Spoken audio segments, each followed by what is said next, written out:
మానుకోట జిల్లా కేంద్రంలో ఘనంగా ప్రజాయుద్ధ నౌక గద్దర్ గారి 77వ జయంతి వేడుకలు జాతీయ మాల మహానాడు మానుకోట జిల్లా అధ్యక్షుడు చిట్టిమల్ల మహేష్ గారి ఆధ్వర్యంలో ప్రజాయుద్ధ నౌక గద్దర్ గారి చిత్రపటానికి నివాళులర్పించిన మాల మహానాడు జాతీయ కార్యదర్శి అశోద భాస్కర్ గారు ఈ సందర్భంగా మాట్లాడుతూ మనవాదుల చెప్పులు మోసే బండి సంజయ్ ప్రజా ఉద్యమ నౌక గద్దర్ అన్న గురించి మాట్లాడుతూ పద్మశ్రీ అవార్డు ఎట్టి పరిస్థితుల్లోనూ గద్దర్కి ఇచ్చేది లేదు, పద్మశ్రీ అవార్డు ఎట్టి పరిస్థితుల్లోనూ గద్దర్కి ఇచ్చేది లేదని చెప్పిన వ్యాఖ్యలపై జాతీయ మాల మహానాడు బగ్గుమన్నది. గద్దరన్న ఆశయ సాధన కోసం అందరం కలిసి పోరాటం చేస్తేనే గద్దరన్న ఆత్మకు శాంతి కలుగుతుందని అన్నారు. జాతిని తాకట్టు పెట్టి పద్మశ్రీ అవార్డు తెచ్చుకునే దౌర్భాగ్యం మాకు లేదు అని ఈ విషయాన్ని ప్రతి ఒక్కరూ గమనించాలని కోరారు. ఈ కార్యక్రమంలో ప్రధాన కార్యదర్శి బెజ్జం ప్రేమ్ కుమార్, పోలిట్ బ్యూరో సభ్యులు ఐలయ్య, మానుకోట ఇన్ఛార్జ్ కందుకూరు వెంకటాద్రి, నెల్లికుదురు మండల అధ్యక్షుడు కారం ప్రశాంత్, డివిజన్ నాయకులు చేదల్ ఏలియా తదితరులు పాల్గొన్నారు. గద్దరన్న 1948లో జన్మించి సామాజిక విప్లవ ఉద్యమాలలో కీలక భూమిక పోషించి దళిత బహుజనుల కోసం తన జీవితం మొత్తం కూడా ధారపోసి 77వ జయంతి 76 సంవత్సరాలుగా దాదాపుగా ఒక 40-45 సంవత్సరాలు సామాజిక ఉద్యమాలు దళిత ఉద్యమాల కోసం తన శక్తి వంచన లేకుండా పోరాటం చేసి దళితులను ఐక్యమత్యం చేసుకుంటూ సామాజిక ఉద్యమాలలో తన వంతు భూమికను పోషించి ప్రపంచవ్యాప్తంగా నేను సైతం అనే ఒక నినాదంతో గద్దరన్న ఏదైతే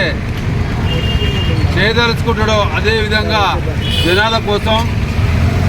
తన కుటుంబాన్ని సైతం వదిలేసి, తన పిల్లల్ని కుటుంబాన్ని అందరినీ వదిలేసి బహుజనులు దళితులు అభివృద్ధి కోసం చుండూరు కారంచేడు విషయాలలో కూడా కీలకమైన పాత్ర పోషించి ఈరోజు తెలంగాణ రాష్ట్ర సాధనలో తన వంతుగా ముందుండి శక్తి వంచన లేకుండా తన శరీర భాగంలో కూడా ఒక బుల్లెట్ ఉన్నా కానీ తెలంగాణ రాష్ట్రం కోసం ఆ రోజు 1969లో తెలంగాణ రాష్ట్రం కోసం పోరాటం చేసి అదే స్ఫూర్తిని మళ్ళా కూడా తన 50వ సంవత్సరం 60వ సంవత్సరంలో కూడా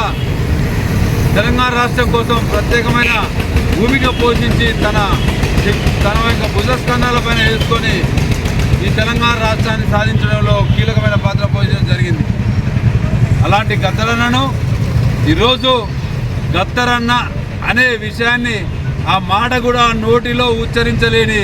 ఒక సన్నాసులు గద్దరన్న విషయంలో మాట్లాడడం ఏమనే చర్య. ఎందుకు అనంటే ఈరోజు గుట్కాలు పానపరకులు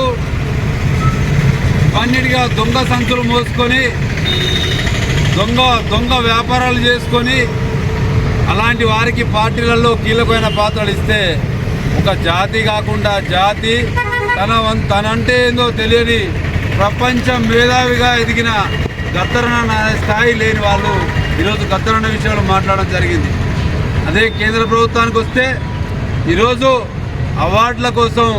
ఎంతోమంది తన సొంత ప్రయోగాలు చేసుకొని కాళ్ళు చేతులు మొక్కి కాళ్ళు పట్టుకొని జాతిని తాకట్టు పెట్టుకునే వాళ్ళకు పద్మశ్రీ అవార్డులు ఇస్తారు. జాతిని వదిలేసుకొని తన కుటుంబాన్ని వదిలేసుకొని తన శక్తిని తన రక్తాన్ని ధారపోసి దళిత బహుజనుల కోసం పోరాటం చేసి తన చావు వరకు కూడా సిద్ధపడిన గద్దరన్నను మర్చిపోవడం చాలా సిగ్గుచేటు. దీన్ని జాతీయ మానవుడిగా ఖండిస్తూ ఈరోజు గద్దరన్న జయంతిని ఈరోజు మహబూబాద్ జిల్లా కేంద్రంలో జాతీయ మానవుడు తరపున చేయడం మేము జాతిని గౌరవించుకుంటూ, అదేవిధంగా స్థానికంగా ఉన్న ప్రజాప్రతినిధులు అయినా కానీ తెలంగాణ ఉద్యమకారులు అయినా కానీ ఈరోజు గద్దరన్నను మర్చిపోవడం చాలా విచారకరం, సిగ్గుచేటు. వీళ్ళందరూ కూడా అధికారికంగా గద్దరన్న జయంతిని నిర్వహించాలని జాతీయ మహామార్గ తరఫున డిమాండ్ చేస్తూ ఈరోజు గద్దరన్నను మర్చిపోవడం అనేది చాలా విచారకరం, సిగ్గుచేటు. రాబోయే రోజుల్లో భారతరత్న అదేవిధంగా భారతరత్న గద్దరన్నకు ప్రకటించాలని జాతీయ మహామార్గ తరఫున డిమాండ్ చేస్తున్నాం. జై